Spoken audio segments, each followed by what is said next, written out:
Vous me faites un bien grand honneur, messieurs les bâtonniers, en inscrivant mon nom comme un repère tutélaire sur l'arrivée parmi nous de cette belle jeunesse.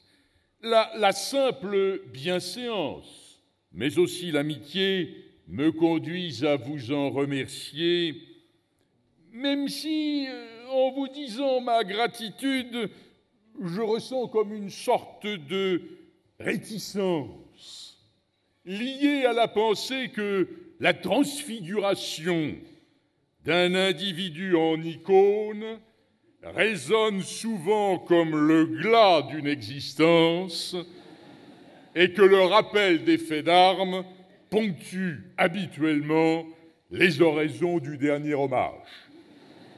Remercie-t-on enfin d'un éloge préfunèbre? Applaudit-on à un requiem quand on en est, je n'ose dire le bénéficiaire, mais en tout cas l'occasion?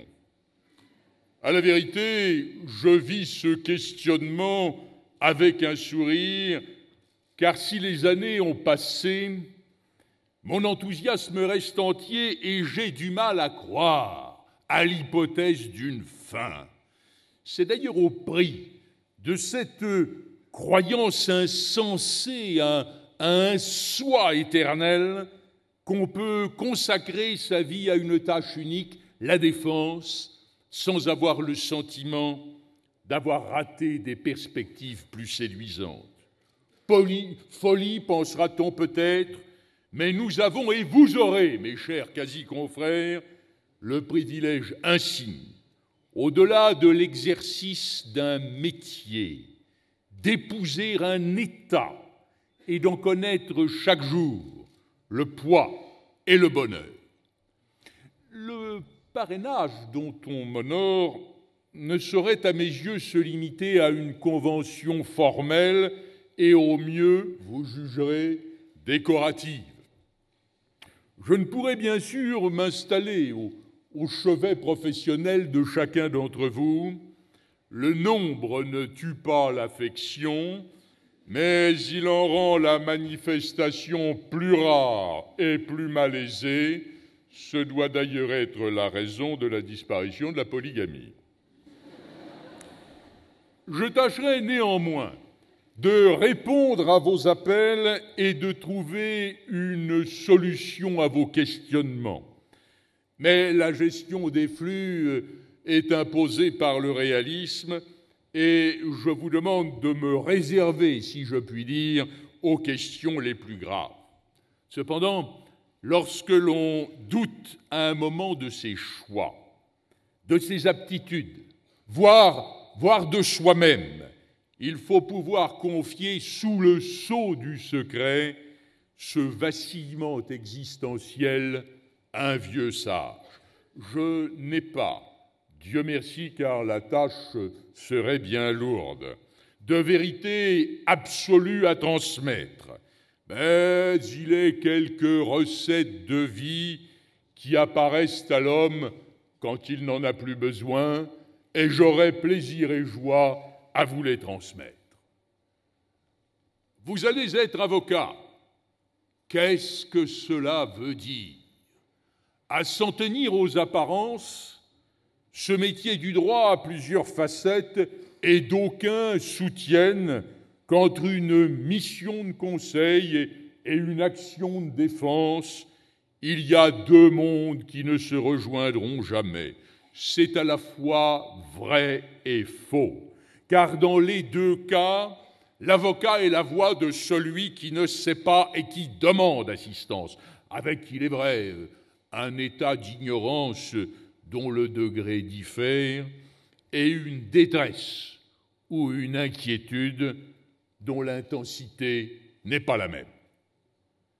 En matière judiciaire et surtout pénale, mieux vaut somme toute parler de ce qu'on connaît, l'accusé est souvent culturellement démuni, et celui qui le défend doit substituer discrètement son savoir et son savoir-faire à l'impuissance d'un homme simple confronté à une dialectique qui le dépasse. Votre client serait-il d'ailleurs suffisamment intelligent pour tenir tête aux juges et aux procureurs qu'on ne l'autoriserait pas à débattre avec eux? Il y a dans la polémique judiciaire une sorte d'égalité, certes, entre les protagonistes, mais elle n'est pas offerte aux suspects. Même quand on le questionne, il est en quelque sorte muselé par la déférence à laquelle il ne peut pas échapper sans sombrer dans l'outrecuidance. Très vite, la protestation d'innocence apparaît comme une forme d'arrogance, comme un défi à l'hypothèse procédurale de la culpabilité qui, qu'on le veuille ou non, est toujours la plus probable. Les journalistes n'ont pas tort, même s'ils ne le font pas exprès, de parler de présumés coupables lorsqu'ils veulent, dans une sorte d'inspiration généreuse, évoquer la présomption d'innocence. Je dis souvent aux juges qu'ils n'aiment les prévenus qu'en robe de bure et la corde au cou. Ils prennent le propos pour une boutade et ils sourient, peut-être pour éviter de rougir. Au moins me laisse-t-il le leur dire, et cela est néanmoins une mise en cause. Me laisse-t-il le leur dire, d'ailleurs, ou ai-je acquis le droit qu'il soit désormais impossible de me l'interdire? Je vous en reparlerai. Mais vous n'aurez pas toujours la chance de défendre un faible ou un misérable. Avec le temps viendra l'obligation de défendre les riches, qui sont les vrais incongrus de la procédure pénale, les ovnis de la correctionnelle, les itis de la cour d'assises. Le laisser pour compte, lui, peut agacer un peu, indigner à l'occasion, mais il reste que ce déshérité trouve toujours, même sans l'avoir cherché, le talon d'Achille du juge qui culpabilise d'être plus ou moins un nanti. Avec le riche, la défense est lourdement et autrement handicapée. Il avait tout, le riche. On se demande d'ailleurs comment il l'avait obtenu. Et il en voulait plus encore. Il n'a pas su résister, malgré la culture qu'on lui avait donnée, malgré la morale qu'on lui avait transmise. C'est avec un implicite à demi goguenard qu'on vous dira « La parole est à la défense », un peu comme si on vous disait « Il est indéfendable, montre un peu ce que tu sais faire ». La justice de classe, aujourd'hui, ce n'est plus un juge bourgeois qui sanctionne un voleur illettré. C'est un juge de la classe moyenne qui rétablit une hiérarchie usurpée par les privilégiés en les clouant au pilori. Car l'argent est le symptôme de la faute, et à la place du Christ, qui jadis dominait le tribunal, on pourrait inscrire, comme une épigraphe opportune, la vieille formule balsacienne selon laquelle, à l'origine de toute fortune sans cause apparente, se dissimule un crime caché. Ce sera votre devoir que de dénoncer cette inclination idéologique sournoise car souvent inconsciente. Ce sera votre devoir de dénoncer cette phobie de l'argent, la motivation politique insinuée subrepticement dans la justice, le marxisme rampant qui se sera emparé de l'esprit des justes. Tâche ardue, presque impossible, que de mettre le juge en face de ses propres démons, entreprise risquée qui peut susciter la colère, le rejet, l'hostilité envers la défense. Et pourtant, il faut tout dire, mais pas n'importe comment. Le discours, pour être accepté, devra respecter les formes, glisser de la métaphore à la fausse interrogation, de l'allégorie au trait d'humour. Bannissez la brutalité qui donne un juste sentiment d'agression et suscite un rejet avant même que l'on soit arrivé à l'interrogation sur le sens de ce qui est se dit. Vous avez le devoir de séduire, par une forme maîtrisée, par une culture qui crée la connivence et aussi par une respectabilité qu'il faut savoir tisser et assurer au fil du temps. Car si plaider est un droit, être entendu est toujours une conquête. La respectabilité de l'avocat, vous disais-je, est une nécessité. Et vous n'aurez pas toujours à plaider l'innocence. Le plus souvent même, vous serez confronté à l'inadmissible, à un inadmissible reconnu, évident, insusceptible d'être le moins du monde dissimulé. Il vous reviendra alors de faire admettre l'intolérable, de faire admettre qu'il fait aussi partie de l'ordinaire des jours, qu'il existe en chaque homme une part d'ombre qui, parfois, prend le dessus. Lorsque j'avais votre âge, c'était il y a longtemps, les magistrats n'arrivaient à Paris qu'à la fin de leur carrière. Ils me paraissaient donc très vieux puisqu'ils avaient l'âge que j'ai aujourd'hui. Et ils avaient bien connu la Deuxième Guerre mondiale et son cortège d'horreurs. Cette expérience leur avait donné une capacité à relativiser le délit et le crime.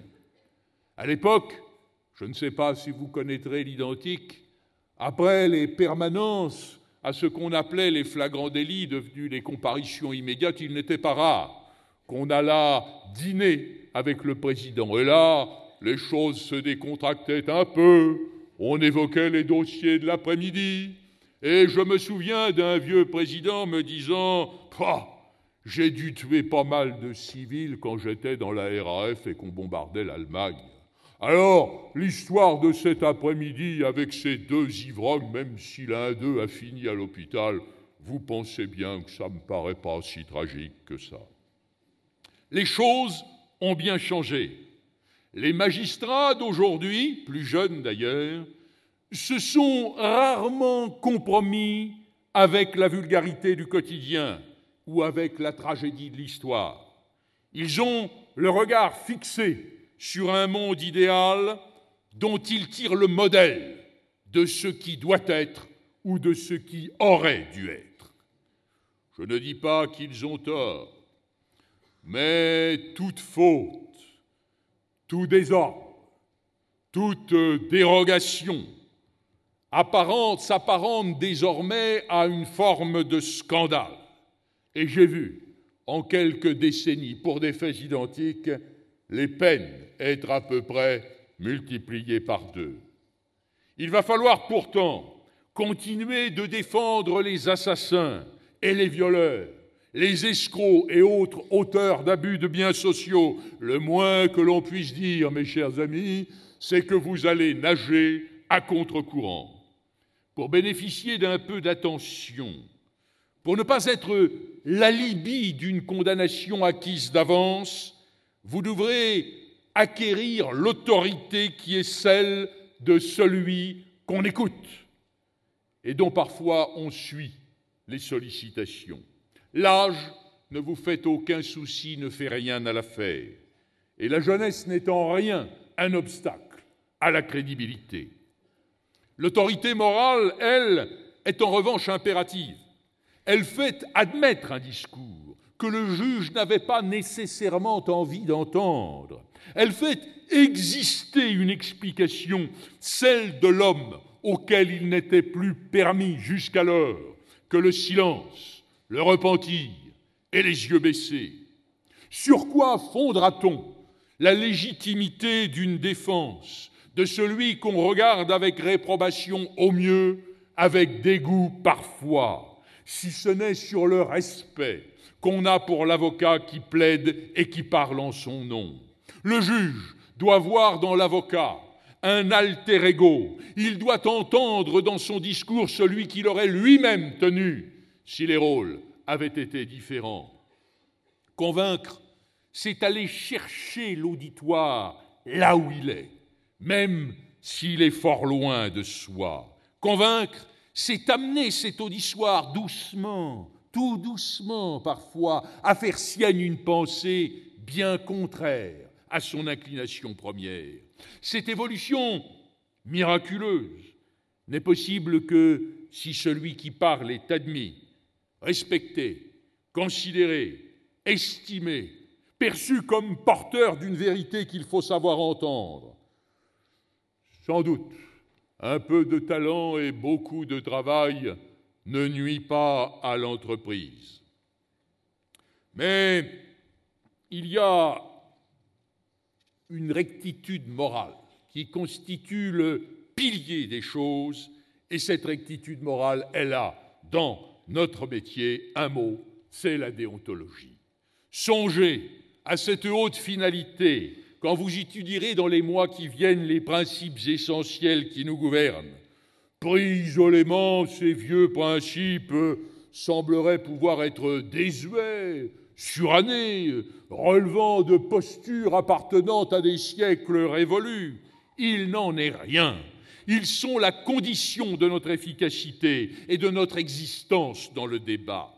Car il faut se rappeler sans cesse que dans la tradition française, peu à peu et péniblement corrigée par l'Europe, l'avocat est une sorte de composante facultative, et d'ailleurs tardive.